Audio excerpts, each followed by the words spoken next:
सीमा विवाद पर भारत को आक्रामक तेवर दिखाने वाली नेपाल की ओली सरकार चीन पर बिल्कुल खामोश है। हालांकि नेपाल के विपक्षी दल नेपाली जमीन पर चीन के कब्जे को लेकर सरकार पर दबाव बना रही है।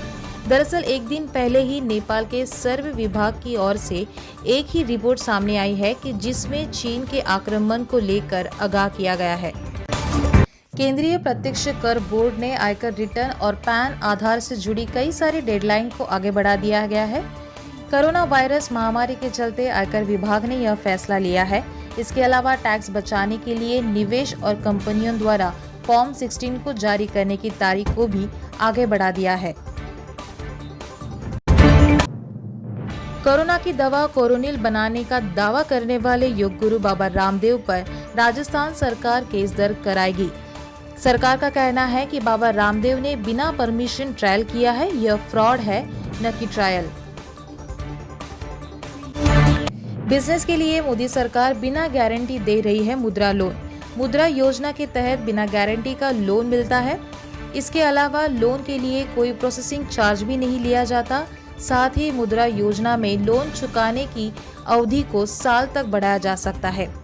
लोन लेने वाले को एक मुद्रा कार्ड मिलता है जिसके मदद से कारोबारी जरूरत पर आने वाला खर्च किया जा सकता है। भारतीय जनता पार्टी के नेता गोपीचंद पडळकर ने कहा कि शरद पवार महाराष्ट्र के लिए एक कोरोना के वायरस के समान है जो कभी भी धनगर समाज का कल्याण नहीं होने देंगे। इस विधान से नाराज एनसीपी कार्यकर्ता ने राज्य और कई शहरों में बीजेपी और एमएलए गोपीचंद पडळकर का पुतला जलाकर विरोध प्रदर्शित किया। अब दिल्ली में कोरोना का विस्फोट होता नजर आ रहा है। अब मुंबई से भी ज्यादा कोरोना का संक्रमण फैला है। मई के महीने में दिल्ली में 500 से 1000 के बीच केस आते थे, लेकिन जून में ये आंकड़ा 1500 के पार हुआ और उसके बाद देखते ही देखते रोजाना 3000 पॉजिटिव केस आना शुरू हो चुके हैं। सोनू निगम पर दिव्या कुमार खोसला ने किया पलटवार। अबू सालेम से लिंक रखने का लगाया आरोप। भूषण कुमार ने लगभग 20 सालों पहले ही उनसे गैंगस्टर अबू सालेम से अपने लिए सुरक्षा मांगी थी। इसके अलावा भी उन्होंने कंपनी को म्यूजिक माफिया बताते हुए उस पर बाहर से आए गायकों के साथ पक्षपात करने का भी आरोप लगाया था। एक्टर सुशांत सिंह राजपूत के निधन के बाद नेपोटिज्म पर डिबेट तेज हो गई है। एक्टर के ये चले जाने के बाद कई स्टार किड्स लोगों के निशाने पर आ गए हैं। ऐसा कहा जाने लगा है क्योंकि सुशांत को समान अवसर नहीं मिला, इसीलिए वो परेशान चल रहे थे। अब इस समय लेखक चेतन भगत का एक पुराना ट्वीट जमकर वायरल हो रहा है। उस ट्वीट की वजह से नेपोटिज्म की ये डिबेट और गर्मा गई है। म्यूजिक कंपनी टी सीरीज ने पिछले साल आए फिल्म मरजावा के किन्ना सोना गाने को सिंगर आतिफ असलम की आवाज में शनिवार को अपने यूट्यूब चैनल पर अपलोड किया।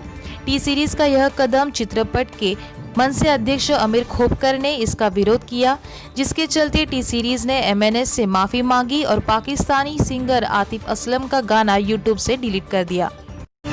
बॉलीवुड एक्टर सुशांत सिंह राजपूत ने अपने अंदाज और काम से करोड़ों लोगों का दिल जीतने में कोई कसर नहीं छोड़ी। एक्टर ने अपने फैंस के दिलों में बखूबी जगह बनाई थी। उनके निधन से कई बॉलीवुड कलाकारों के साथ साथ उनके फैंस को भी झटका लगा है। सुशांत सिंह राजपूत के निधन को लेकर फैंस लगातार सीबीआई जांच की मांग कर रहे हैं। इसी में सुशांत सिंह राजपूत का एक वीडियो सबका खूब ध्यान खींच रहा है, जिसमें वह माधुरी दीक्षित के लिए शाहरुख खान के गाने आंखों में तेरी पर डांस करते नजर आ रहे हैं। आवाज नेशनल न्यूज चैनल से जुड़ने के लिए आप बन सकते हैं हमारे मोबाइल रिपोर्टर। मानसून, सड़क, ट्रेन, बस, रास्ते में होने वाली समस्याओं को आप करें अपने मोबाइल में कैद। वहां मौजूद लोगों से पूछिए उनकी समस्याएं और हमें भेज दीजिए इस नंबर पर। अगर आप चाहें तो मेल के जरिए भी आप इस एड्रेस पे हमें आपकी खबर